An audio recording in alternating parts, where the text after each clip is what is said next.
Okay, Chapter 8 is about the evaluation and improving the effectiveness of your hearing conservation programs.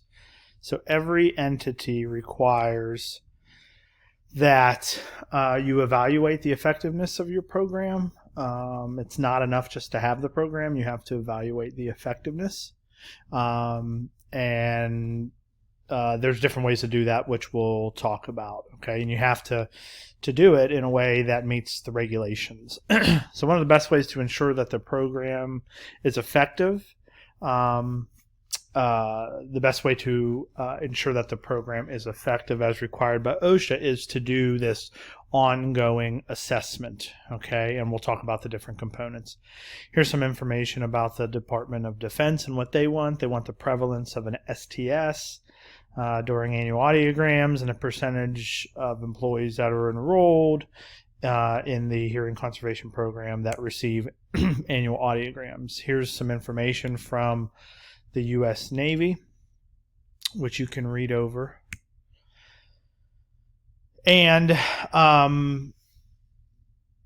in reality, you should be evaluating all components essentially all the time. It should be ongoing, but at a minimum, a yearly evaluation is important. So who does this? The management, the program implementers, the hearing conservation program team, which includes the industrial hygienists, the KOC folks, the occupational hearing conservationists, and so forth. Responsibilities of management for determining the effectiveness is a two-phase process. So you have the evaluation phase, where you look at the resources, hiring and maintaining individuals, attending to comments and reaction of the noise-exposed workers, and then looking at the outcomes to accept and correct any deficiencies. You have to be dedicated to the financial and personnel resources that you need, and determined to institute and carry out necessary disciplinary measures for noncompliance when that occurs. So here's additional information from the text, and you can take a look at that. But basically, you have to be committed to it. It's not enough just to evaluate in different components and let it go. You need to follow up. You need to spend the money. You need to be firm in your compliance.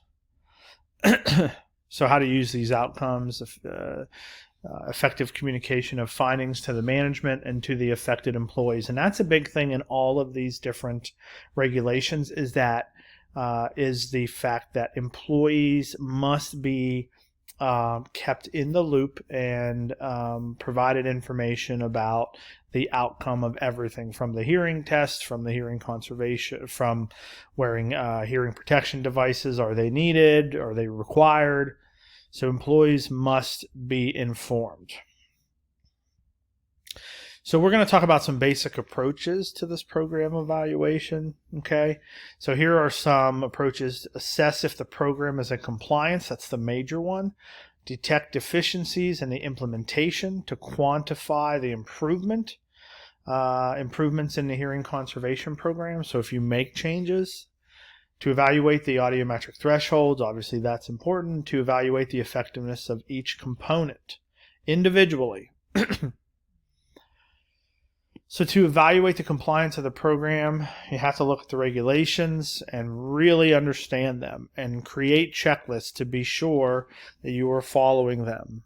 Okay? Best practices can help in the efficient evaluation of a program. Okay? So here's a checklist. Noise levels and exposure measurements. Are individuals making the noise and exposure measurements, are they trained and qualified? So who made it? Okay. Is the equipment used for noise measures functioning adequately? Was it calibrated? Those sorts of kind of simple things. Are the records available for the noise measures? Do they have dosimetry? What exchange rate are they using? Was it calculated in dBA or dBc? Then you can read through all these. I don't need to go through each one. But having checklists that you can document that you have observed or measured specific noise levels or what have you are very important. So it's just the same documentation. So and here's some more. I'm not going to go through each one, but these are all really good. It's a really good checklist to make sure you're hitting all the requirements for a given regulation. Having focus groups to ask about different things with the hearing conservation can be valuable. Helps you gauge opinions and attitudes in assessing the effectiveness of procedures. And then oftentimes helps you generate suggestions that are helpful. I mean, it could be as simple as, we need a new location for the hearing protection devices, for the foam inserts, so that way people wear them. If they have to walk into multiple rooms to get them, right, they need to be out in the open, easily accessible, simple things like that. So there was a study, conducted a focus group of employees, supervisors, and management with 4 goals. There you can see them. And so, I thought there was supposed to be one more slide in there. But again, the focus group really lets you get specific information from your employees that can be super beneficial when it comes to providing your hearing conservation program. So task-based statistics can provide useful information to program implementers and managers and alert them for the potential need for any type of change. So compliance with audiometric testing is a huge one. Okay, so you can take all of the individuals enrolled in the hearing conservation who have a current audiogram, divide it by the number of individuals enrolled, and then multiply it by 100, and essentially that gives you your percent compliance rate. Okay, and then once there's 22% in this example, there's 22% who are not compliant, then you need to follow up and figure out why that is. Was it due to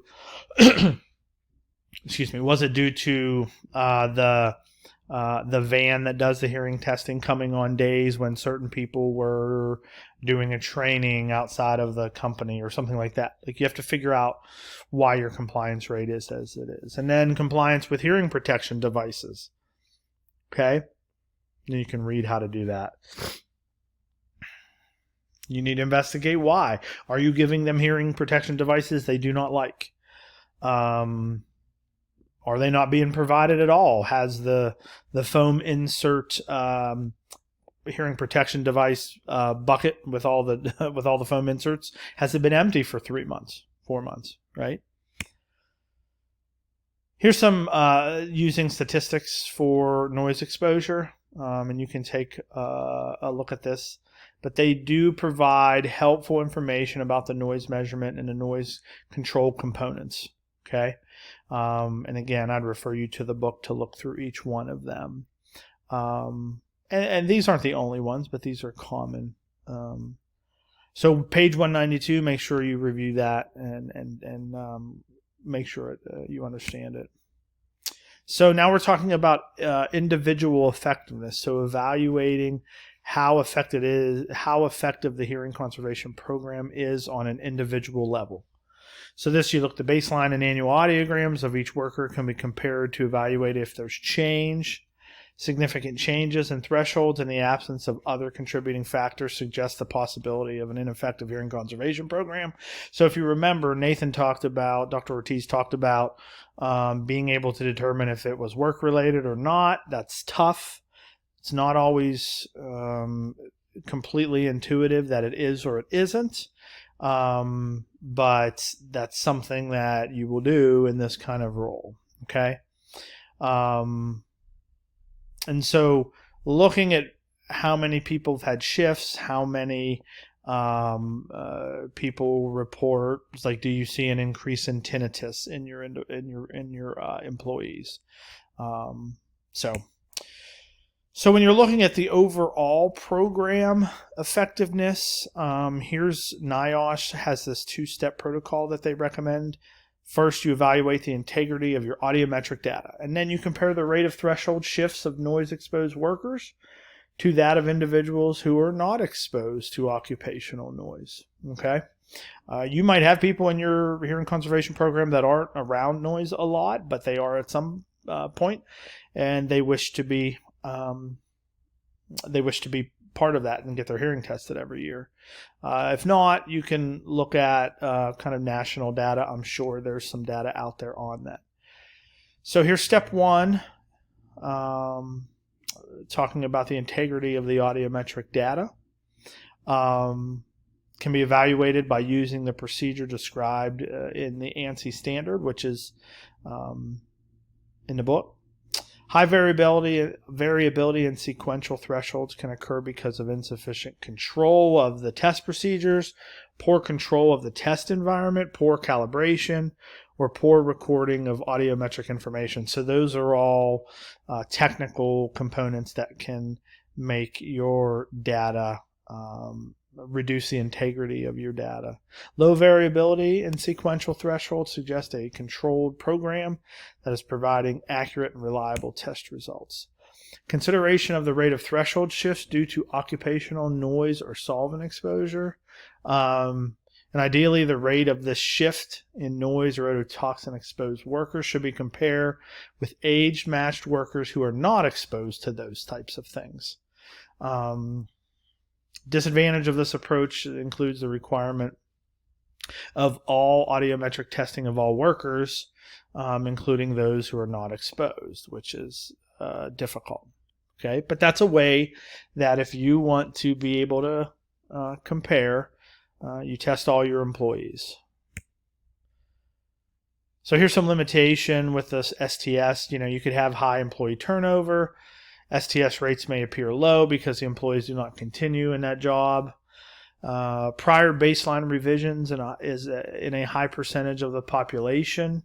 If the baselines of a high portion of the population have already been revised because of previous occurrence of the shift, the current STS rate may appear very low. Okay, so it's just essentially some byproduct of other changes over time that may, kind of give you a false sense of security that your STS rate is very low.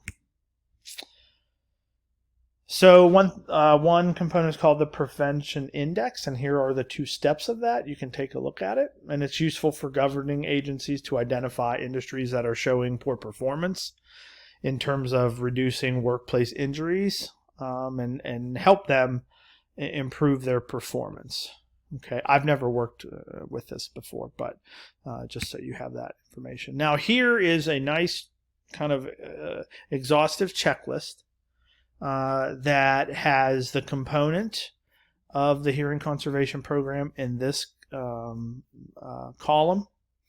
Compliance, ways to ensure compliance, checklists, records, employee feedback, right? And then ways to evaluate effectiveness. Okay, and I'm not going to go through each one, but this is a very nice table that if I was in charge of a hearing conservation program, I would try to implement as many of these things as I possibly can. But it's important to have an idea. These are the components you really need to look at. Your noise measurement, any noise controls, testing, hearing protection devices, education and training. So you got to have records of that, okay? And then looking at the overall effectiveness in the ways that we talked about. All right, that's it for Chapter 8.